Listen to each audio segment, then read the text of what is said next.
This podcast is a proud member of the Unidentified Network.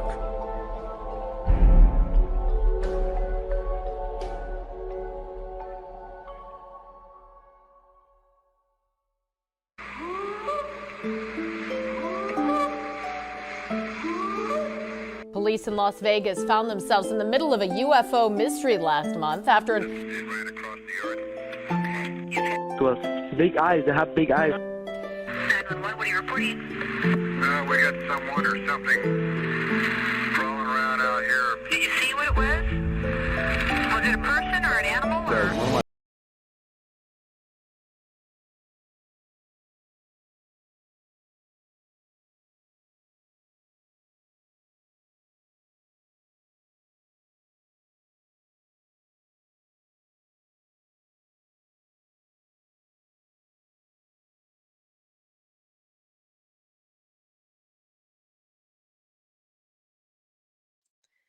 And welcome to another episode of the Mythical Legends podcast.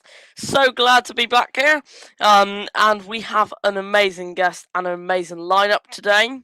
But first, we have our co-host. We have 3 Mythical Legends podcast co-hosts, and let's guess which one. It's my partner in crime who does all the plaster of Paris for me because I don't like getting messy. Let's bring her on. That's true, and that is completely true. I love the fact that I'm just here to do the messy bit. Thank you. Yeah. If this is messed up, it's all your fault. Yeah. We've done quite a few podcasts, haven't we, together? It's been a really good long line of just brilliant podcasts. We've got some brilliant info out of these, haven't we? Absolutely, yeah. I think every single one of them is just amazing. The things that you hear and learn, it's just fascinating. Yeah. Yeah. And I will say probably one of the best ones was when we had a chat to Dr. Jeffrey Meldrum. That was very exciting. I was very excited at that. I couldn't contain myself. A few new things coming out of today's podcast.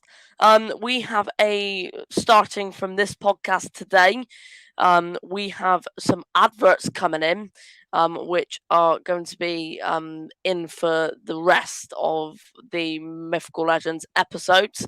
It's all podcasters within the Unidentified Network. And today is a really funny one by one of our past guests, which we'll see during the interview. But apart from the advert, we have a brilliant guest today, don't we? We do, yeah. Very special. And I will say, it's a brand new topic that it's still in the realm of Bigfoot, but we haven't had this specific topic, have we? No, based in Florida. Need to know more about this. Yeah. And especially when we've been going there for years and not knowing that Bigfoot is there is mad. Absolutely mad, isn't it? I think the last, your whole life you've been going there every year, if not more than once or twice a year, and we've been going for years before that, and just never even considered it. So, all that wasted opportunity. We're going to find out more in a minute, aren't we? Oh yeah, definitely. So I'm telling everyone a little bit about this guest.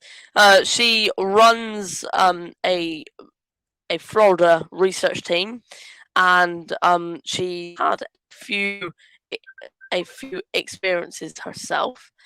So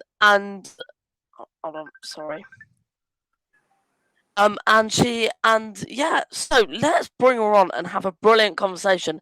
Anyone who wants to ask any questions throughout the whole podcast, you are more than welcome just to put a comment and I shall get to her, or you can message her. I'm sure she won't mind. Let's bring her on and have a brilliant chat, shall we? Yeah, let's do it. So please welcome to the stage Marie Dumont. Hey. Hey. Morning. You alright? Well, I will say morning to you, afternoon for us. It's complete. It's just why can't the world be the same time? It's just ridiculous. I know, Why can't everyone be the same time? Well, I think it's very good of Marie to be chatting to us at this early hour. Oh, Yeah. well, thank you for You having and me I on. This is would not be this wonderful. bright and willing to do interviews at that time of morning. So, thanks, Marie. So Marie, I'm gonna jump straight in and go. What was the inspiration to you starting your cryptid journey? So I've always been a paranormal investigator for over 30 Okay. years. So it started out with ghosts, ghost hunting, aliens, UFOs, and then it evolved into Bigfoot because I have some friends who are into Bigfoot. And so started to go out, and it was probably 5 years ago.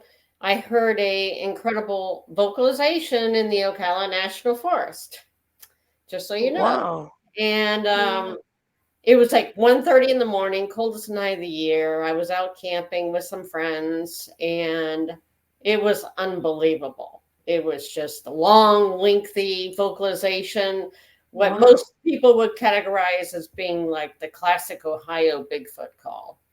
And Wow. it was just amazing. And so we just looked at each other with deer in the headlight look, and we're like, oh my God. So it was at that point, I was like, yeah, I want to do this. I want to do research. I want to be the one that proves that they do exist in Florida, and they do. Wow. And so then I started to, I post that stuff on my Facebook personal page. And I was like, this is not the right place to put it, because I don't need my employers to look and see Bigfoot stuff or whatever. So then I was looking around for a research group, specifically in Florida, and I couldn't find anything at the time. And that's when I started my group. And then that's how I met my team members. And here we are, Mid-Florida Bigfoot. Wow. Wow. Wow. That's an amazing kind of journey into kind of cryptids and Bigfoot, I'd say. Now I am definitely going to move on to the sound you heard later on. So it's a brand new topic for myself, Jill, and it's a brand new topic for the podcast. Now here in the UK, you don't hear a lot about skunk apes. You hear about the just the Bigfoot in kind of wide kind of context in America, but you don't hear about Florida specifically. So could you tell us a little bit about the characteristics of kind of skunk apes? We believe that we have two different species here in Florida. And the reason why we say that is because the Bigfoot reports throughout Florida change dramatically. So like North Florida, because I'm in Central Florida, like Orlando, right? I'm in Tampa, straight across to Orlando, 2 hours, by the way, Daniel. And so, good to know. Sorry, I had to throw that in there. Yeah, of course, Maria. You might be sorry you said that when you. I know, right? Probably, but I'm okay. You won't. No, not probably. You will be. So the reports. So we're Central Florida. So where we are, and then you head up North Florida. The reports are generally the typical Bigfoot, 6 to 9 feet tall, maybe reddish brown, black, dark hair. There's 5-toed prints. It's just the typical, the normal reports, right? Yeah. But then when you head south of us, like starting around Mayaca, which is Sarasota, and you head all the way down, the reports change. The reports are 5 to 7 feet tall. Reddish brown, typically, very thin, very skinny, and 4 toes versus 5 toes. 4. So, Wow. 4 toes. Yeah. Mm-hmm. Oh, Wow. Mm-hmm. hadn't heard that.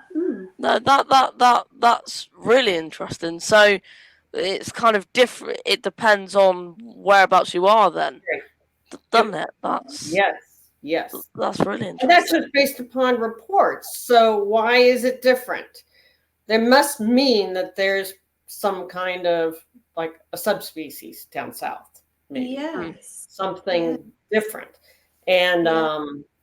so it's amazing. It's so much fun. Yeah. And Yeah. skunk ape expert David Shealy, he's down in the Everglades, and he's on my team as well. And Wow. so he'll come up into our area and do research, or we'll go down there and spend a long weekend with him and go out and do research in the Everglades. Oh, Wow, that is incredible. Mhm. That really is. So moving on from kind of the characteristics, but kind of staying on at the same time, what are skunk apes' main food source? Because I don't know if deer live in Florida, or I don't know much out of Orlando, really. Okay, so let me just tell you, there's something called the Bergman's Rule, which says that the closer you get to the equator, the smaller the animals get. So in North Florida, you've got big deer, right? You go down to where the Keys or the Everglades, they're like the size of a dog. They're small because of the heat and humidity that we have here, that nothing big and muscular and hairy could never survive down south. So that means the creature, whatever creature's down there, the skunk ape, whatever, has evolved into being a thin, less hair, very lean creature, because that's the only way you could deal with the heat down there. So, that's wow. you know. Yeah, that's kind of preempted my question, Daniel. I was like burning to ask that. Like, So that's why it's 5 to 7 feet tall. It's smaller and it's skinnier. Doesn't it? Yes. Yeah. It has to be in order to survive. Most of our, like, the info we receive here has been from sort of North America, ones in the vast wilderness, the North Pacific, cold. Right. Yep. So when we were starting to think about Florida, that was the first thing I was, well, how do these massive, thick-haired creatures, beings, whatever they are, I'm just going to pause. I've just had a message from one of my team here in UK just saying that they've just seen a Bigfoot. Oh, really? Where? Yeah. Where? Harlem, none. Yes. In Lancaster. I'll find a bit more about that. That's really funny. Maybe. We need to ask Marie, because that might be paranormal. do you think that might be? That's so strange. Right on the moment we're talking to you about it. That's exciting, right? There's no coincidence, right? Wow. Well. Anyway, going back to your question, which was food source. So of course they eat the typical deer, hogs, anything that's anything they get their hands on. They're opportunists. They'll go through people's garbage. They'll go through people's yards. And so when you get down south, there's still deer, there's still hogs. A big food source for skunk apes is saw palmetto berries, which the palmetto palms produce this berry that it's illegal to pick because it has very high medicinal qualities to it. But it's a big favorite food source of skunk apes, are the saw palmetto berries. And so that they must have adapted to cope with that high whatever content the berries have. Yeah, because down south in the Everglades, I mean, there's plants and stuff, but you're not finding typically wild, blueberries and, fun things to eat. Yeah. They're eating, a berry that comes off a palmetto palm. Wow. Gosh. And they'll eat snakes, they'll eat gators, whatever they can get their hands on, fish, obviously. Yeah, But they'll eat gators and things, anything. And everything in the Everglades is out to kill you, is what I always say. I'm sure it's a huge, rich source of food. If you God. could living like that, which they obviously it's an amazing, beautiful place, but wild as could be, super dangerous. I mean, it's crazy. Yes. I mean, because of all the gators and snakes and pythons and rattlesnakes and there's crocodiles. They've got Florida panthers. You've got everything's just out to kill you down there. Is what there must be large areas. I should think that people aren't populated very much by people. So they've got areas to themselves, I imagine, down there. I know it's vast. I mean, we have been there, but obviously only on the touristy bit, but looking at it, it's vast, isn't it? Mm-hmm. Mm-hmm. Yeah. Wow. That's because I know kind of Bigfoot eating berries and kind of it's a mystery that possibly I don't want to solve, if you know what I mean, Marie. Where I love this mystery where you are constantly searching for evidence and constantly going through what you may find, and I think when you find something, I think it's quite incredible. Don't you think? It's really it's really rewarding when that happens. And yeah, so that was an amazing conversation. But to everyone now, we're gonna take a 1 minute break, and we'll just have a bit of an advert, and we'll be back after the break with a slightly new topic. Okay, see you after the break, guys.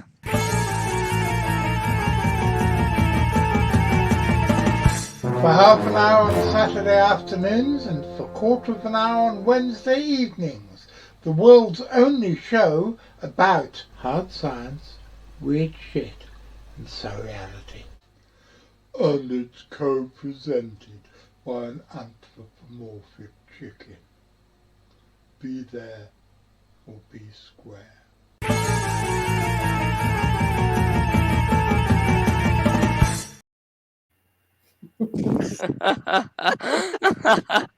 Interesting. Interesting that was.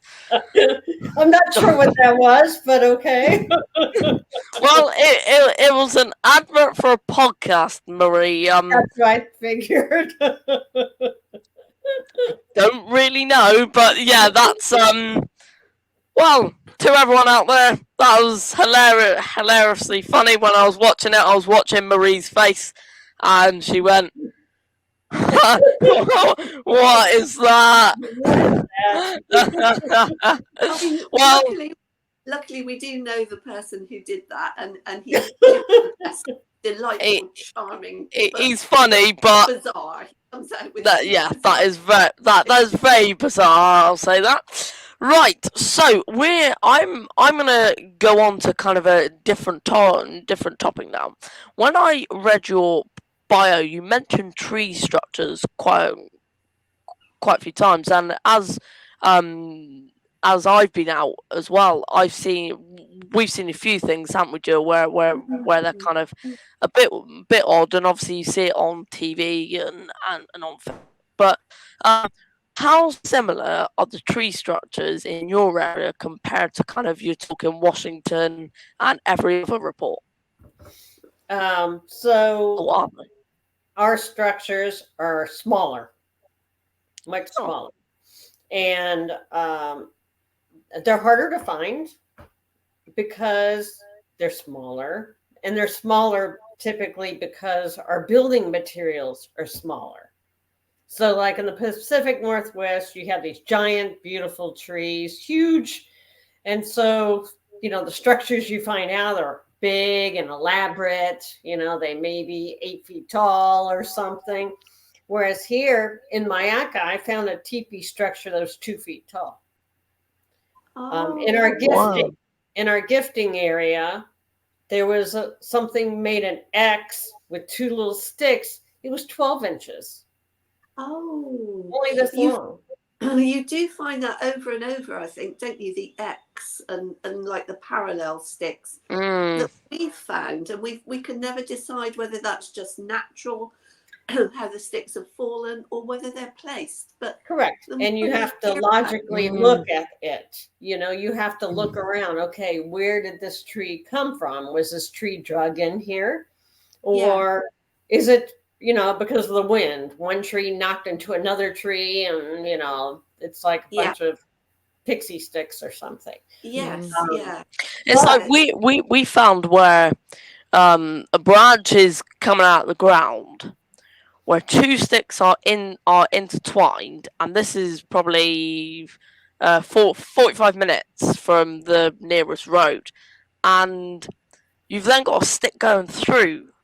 So it's actually holding a stick in it. If I remove that stick, it will fall to pieces. Now, that's a question when you go, humans could have built this, but it's more likely towards the road that they would do it. They wouldn't climb down a ridge and kind of, now the possibility's still there, but it's less likely. And then I go, right, now we're onto something. Now we can kind of think and go, right, could this have been truthful? Could this have been sticks falling simply into place? But it's just those odd ones, isn't it? When you where you go, it's a bit odd. So I'll give you a perfect example. I'll give you an example of one in Ocala. This happened when COVID started back in 2020. It was in March 2020. They closed the forests, the parks, everything. And then I got laid off work, and then they opened it back up like in June. So I called my friends, my Bigfoot friends. I'm like, hey man, let's go out to, Ocala National Forest and take a look, see what's going on, since nobody's been in there for 3 months, right? I'm looking for prints or whatever. Yeah. So we go to my favorite trail, and we go down the trail. Didn't see anything significant except a bear walking down the middle of the road, because there was obviously, not too many people have been in there, right? So then a week later, we go back to the same trail. Now it's totally different. There's 5 trees that have been broken, and they're laid one behind the other across the trail, my trail that I like to go on. There was a young tree off to the side that was bent all the way over the trail and pinned underneath one of those trees. And then right before all that mess, on the left, a big X structure. So you have a lot going on in this one spot. You have big X, 5 trees blocking the path, and then another tree pinned down in the path. Yeah, that's big. We got the distinct impression it did not want us in there. Like, humans are back, go away, get out of here. Here's X, I'm going to block your trail, and I'm going to keep you going in here, right? So that was in Ocala. And question, did you push forward? Yes, of course. Of course, hello. Who do you think you're talking to? Did you find anything past that? Nothing. Nothing. But it's also the same place where we've walked in there before, and we heard something walking next to us, daytime, didn't say anything.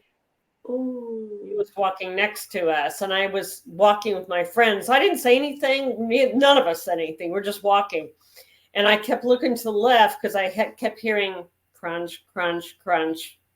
And I kept looking over there, like, I keep hearing it. And then I just turned around to my friends. I said, okay, I don't know about you guys, but I'm hearing something walk next to us. And they said to the left. And I'm like, yes, you heard what I heard. Wow. And they're like, yeah, it was something was walking beside us that we could not see. Wow. Don't know. That's incredible, isn't Incredible. it? It's absolutely Yeah. so. That's mad. But going back to your structure question, you got to really analyze what is going on around you. If there's a whole bunch of trees that are falling over and everything, okay, obviously wind damage. Yeah. But if you have something in an area where there's nothing, and all of a sudden you have this teepee structure or an X or something, that's the kind of stuff we look at. Plus, we look at try to figure out the origin of the X to see again if it's possibly just, because here we have these beetles that will eat at these trees and kill these trees. And so then the trees will fall over and stuff. Yeah. So you have to just look at the shape of the tree, where the tree came from. Did it possibly come from right here and just fell over? Did another tree hit it and knock it over? So you just have to really analyze it. But we have found me and my team have found some really interesting things. And we are out every weekend. We are out. And we have been for 4 years. We've been out every weekend. Well, I will say that is totally dedication to that research, isn't it, Marie? Yes, it's either I go out by myself or whoever can go out whether it's my whole team can go out, maybe only 1 or 2 people can go out, or if nobody goes out, I go out. So somebody on the team is out. We're out there in the field every weekend and have been for 4 years. Yeah. Wow. Yeah. That is just absolutely incredible. Well done, you. I'll say that, and say we try and get out as often as we can. Try and I don't know if you've heard about our research, but we have, like your trail, we have one area that is under surveillance by us. Right. Quite a lot. Yes. And we all have it's those kind of spots. We all have those. yeah. And so the thing with ours, Daniel, isn't it? By comparison, it's so tiny to anybody we've talked to anywhere else's experience. But we've been to other forests around as well. Good. But this small forest seems every single time we've been there, we have found something that we're questioning and photographing and analysing. It's like a treasure trail. Oh yeah. I always call it treasure hunt. It's like a treasure hunt, we're gonna find out there, and I love it. Like this past weekend, Ruby and I were out, and we were finding these. I was finding these random piles of feathers, like something plucked the feathers off something. Ooh, but there was no bones, no blood, no nothing. And then off to the side somewhere, I found, it looks like a little structure made out of feathers. Oh. And it was in the shape of a square. And the feathers were overlapping each other. They were overlapping each other. See, this is this is when I go to the point of a lot of people here in the UK take advice from America, which is brilliant, but take it that it's all the same. Mm-hmm. And I go, no, I'm doing the complete opposite.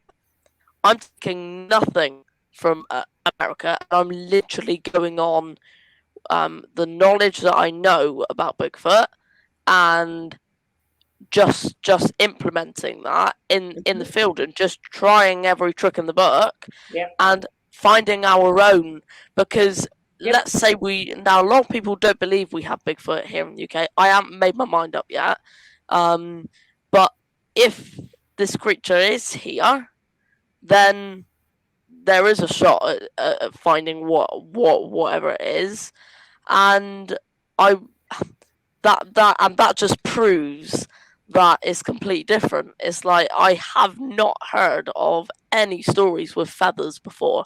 Have you, Yeah. Jill? Any feathers at all? I've not, but we're expanding our teams here, aren't we? You're We starting are, yeah. in teams Mm. to But cover different parts of the state. so like I said, everything here in Florida is much smaller. Yeah. So whether it's a teepee that's 2 feet tall, it's only this big, or X structure that's 12 inches tall, most people are going to walk past that because they're looking for the big grand stuff that you find at the Pacific Northwest, right? Yeah. You're not, that's what you're looking for, so you're never going to find anything. But here it seems to be small things. Small things. I think we're learning every time we go out. We're learning from you have to keep your open mind. Open-minded, observant, and try to like factual, because Daniel's amazing. He's the one that sees it all first and then says, oh, come and look at this, come and look at this. Right. And we're the ones that try to either debunk what it is or what could it be. Like you say, we're starting now to look around at all the surrounding area. Could this tree have come from here? It's hard this time of year because most of the forest is deciduous, so you've just got branches to. But in the summer, it's also Marie, something that we have found quite a lot of in this forest is bones. There's been a lot of bones found in this forest, probably an abundance. I would probably say around 100 bones, including we found kind of a pit thing. We found a carcass of either deer or sheep. We found a jawbone, which is currently in Jill's house, which is lovely. Nice. And it's just kind of, just really kind of, and also something you can't have in the forest is fear, because if you feel scared, it ain't gonna work. But we haven't. We've never felt scared, and I do believe in some kind of, if you know you're there honestly, truthfully, just looking, just to get answers. You don't mean any harm to anything, any animals, any plants, nothing. I'm not scared out there. I'm not scared. And I just think that gives you that confidence that why would something hurt you? I don't think no reason. I don't. So you just have to analyze, what animals are out there that could possibly have eaten those creatures, that left those carcasses. Which is I'm sure you've got wolves. You've got bears. The thing that kind of backs our research up, and I don't know if you've heard of this yet, is our eDNA. That is probably the thing that keeps me going and goes, there is something is put this here, put this DNA here, so I want to know, what is it? Is it a runaway monkey? Is it Bigfoot? Is it something else that we don't know about? Is it purely human? And I want to find out. It's that wanting to find what's out there, and I think that's the same with everyone. If you don't have the want to do something, it don't work, does it? Do you agree with that? Absolutely. I have the want, just like you do. So you're trying to do it there. I'm doing it here in Florida. That's my goal. So. Well, I will say at some point, I will definitely. We should definitely go in the forest at some point. Yeah, heck yes. So if you're ever in Florida, yes, we would. My research team, we would love to take you to our active area and show you some weird stuff that's out there. And of course, I can take you to Ocala to my trail, and we could do some exploring if you'd like in Ocala National Forest. So we could do that. Amazing. Yeah. We'll definitely have a chat after the podcast. So my last few questions for you is, what advice would you give someone who may have an actual Bigfoot encounter? Like what they should do with that information, kind of thing? No, what they should do if they've got the thing stood in front of them. No. I'm not sure any advice would help at that stage. I'd be like, I'm jealous. Okay, number one. No. What would you do with that advice if you were in Florida, or what advice would you give? Well, I always tell, if I come across somebody who has had an encounter, number one, I'm honored that they tell me about it. And, most of them don't want to tell anybody. They don't want it to be filmed. They don't want to be on social media, but they feel the need to tell somebody. Yeah. So like they'll reach out to me and say, hey, I just want you to know that, this happened, blah, blah, blah. And so I'm not sure if that answers your question or not. They can report it to the BFRO. If they want. And there's another one called the Bigfoot Mapping Project, which I think is probably a little better. It's more scientific. They do a lot more data comparisons and stuff like that. So that's another one that's really good. Something that we really need is we need a Bigfoot to just stand there, and we need to say, right, stand there. We need to take his hairs, probably chop an arm off, and no, we are not chopping arms off, Daniel. Okay, and then take its DNA, and then we will prove that it's real. Yeah. Well, not chopping the arm off though. We're not chopping any arms off, Daniel. That's good to know when I'm in the force with you. What you're I may get hungry. I would just like to make this clear to everyone that Daniel would not literally harm a fly. He is known to rescue bugs, insects, and flies. Yeah, sure. Harm anything. So there's no truth in But I mean, that's what we, something like that needs to happen. But I don't think it'll ever happen. There's stories and things about the government already has, specimens, like when this Mount St. Helens eruption happened. Yeah. And you hear about the stories about these park rangers going around picking up dead animals from the eruption, and they found dead Bigfoots alongside the road or injured ones that were in the road, and so they would pick them up, throw them in the back of the truck kind of thing. So, there's rumors that there are specimens, and, they're just not telling anybody because it would probably impact so many things if they actually acknowledged, that yes, we have Bigfoots and they do exist. That means they'd be a protected species. The forests will be shut down, the parks, no more, cutting trees down. The whole it would just affect so many things, in my opinion. That's probably why. Yeah, that's probably why they're not ever going to. And something that personally I've been thinking about. You always stand a chance every time you go out in the forest. You always stand a chance of this thing standing in front of you. Yeah. And people have recently asked me, what would you do? And as a joking way, I would say I'd run. But in the actual moment, if it stood there, I would do anything but run.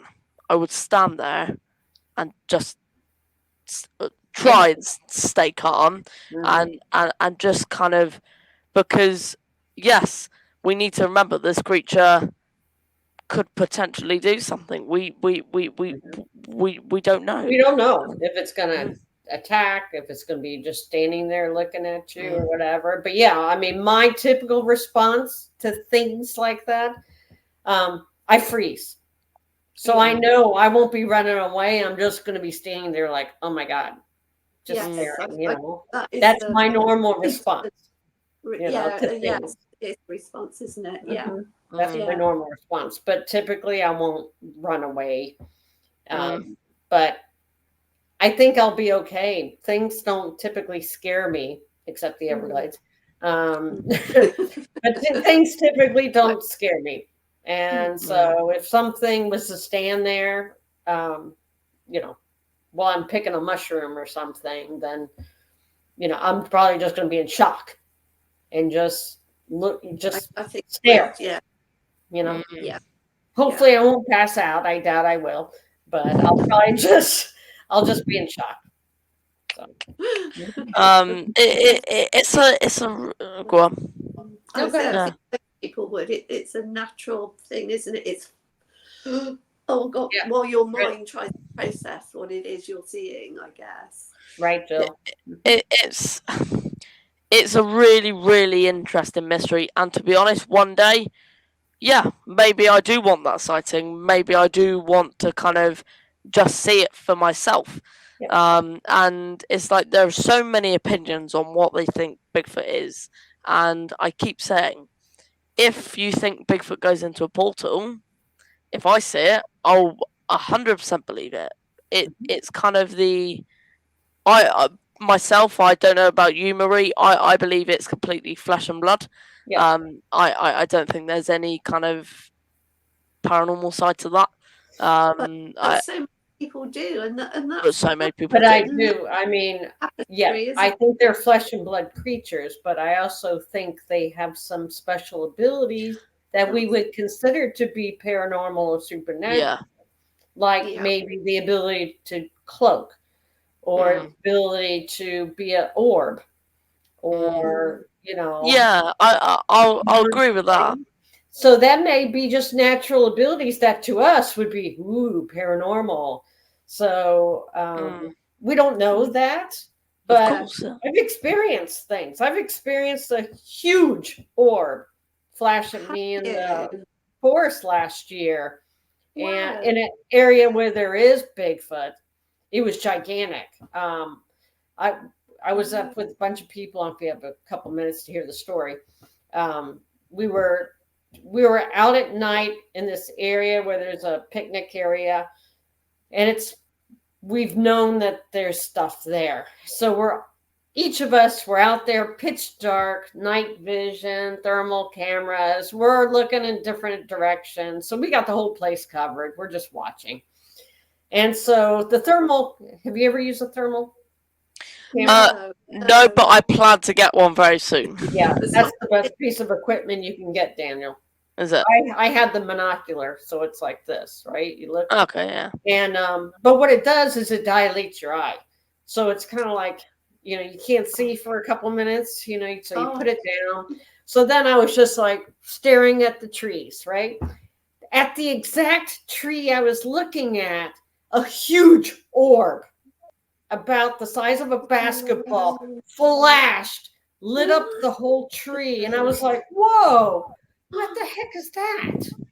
And then it changed to about a softball size, and it started moving down the tree line, flashing. Now I'm just telling you right now, no fireflies, right? So giant orb, then it changes to about size of a softball. It's flashing and moving down these trees. It goes behind some bushes. What comes out around the corner of the bush looks like a tiny green firefly, this big. And it comes right at me. And I'm there with a friend, and I'm like just watching, because I'm like, I can't believe this is happening. And this little green light comes right at me, and I'm like, oh, look at the firefly. I'm like, wait a minute, he's coming right at me. He comes about 4 feet in front of me, and then he turns and goes right to my shoulder, disappeared, gone.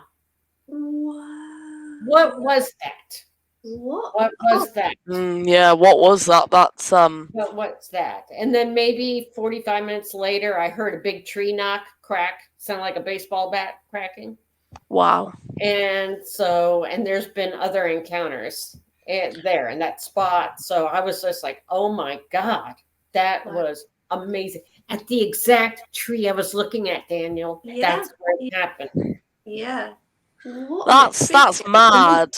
No, not a coincidence. That's mad. No, got to no, yeah. But yeah. there. Yeah, so I that may have special Yeah. abilities, even I agree that they have something smarter than what the hours are, Yeah. but I don't believe in kind of the Portals. yeah. No, Yeah. I'm not I don't. like you. I have to see it to believe it.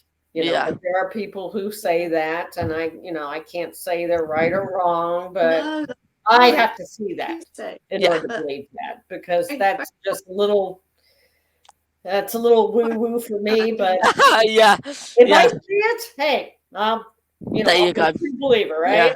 I'm cool with it. Yeah. It'd be great. It'd be amazing to experience that. But I have experienced the orbs, Which capturing, yeah, that's hearing voices, hearing things, capturing voices on voice recorders. I had twice out in the green swamp. I find an X structure with my team. I walk up to the X structure. My phone calls an ex-boyfriend. It did that twice. 2 different times, 2 different ex-boyfriends. When I'm walking up to an X structure. Now, come on. Coincidence, right? I mean, the crazy crap. And we have it on video. Happening. That, can you? What? No, that's mad. That is Yeah. I can't explain that. I need a few minutes to kind of process that. Right. What are the odds of that, right? Yeah, it's like really one of them was like, I hear hello. I'm like, what the heck? I'm like, on my phone. I'm like, and my phone is password protected. You have to turn the screen on, then you have to swipe it. Yeah, same. Put in the passcode. So my phone, it's not turning on. No. And I hear hello. And I'm like, oh my God, why is he calling me? And they're like, you called me. And I'm like, no, I didn't. You called me. No, I didn't. We're bantering back and forth. And it's like, my phone called an ex-boyfriend. Twice. 2 different That's weird. 2 different times. Weird. Oh my goodness. That is weird. Yeah. I'm not going any deeper at that. That's That can only happen to me, right? Yeah. So I will say, Marie, thank you so much. This has been amazing. That's incredible. Learning about all of it is just incredible. Yeah, I hope you learn a little bit of something about skunk apes and stuff like that. Yeah, that's and to everyone out there, I think we've all learnt something today about skunk apes in Florida, and so thank you so much, Marie. Thank you. It's been absolute pleasure. And thank you to Jill for co-hosting another podcast with us. I'm sure she'll be back. Yeah. Lovely to meet you. Thank you for your time. Nice to meet you. And I'll say thank you to everyone out there. Don't forget to go and have a look at Marie's Mid-Florida Bigfoot Research Group. I am a member of that group, and there's some amazing posts on there. And don't forget to like and subscribe this YouTube channel, and don't forget to have a look at our podcast on Amazon and Spotify and Apple Podcasts. Thank you so much. Keep searching and stay mythical.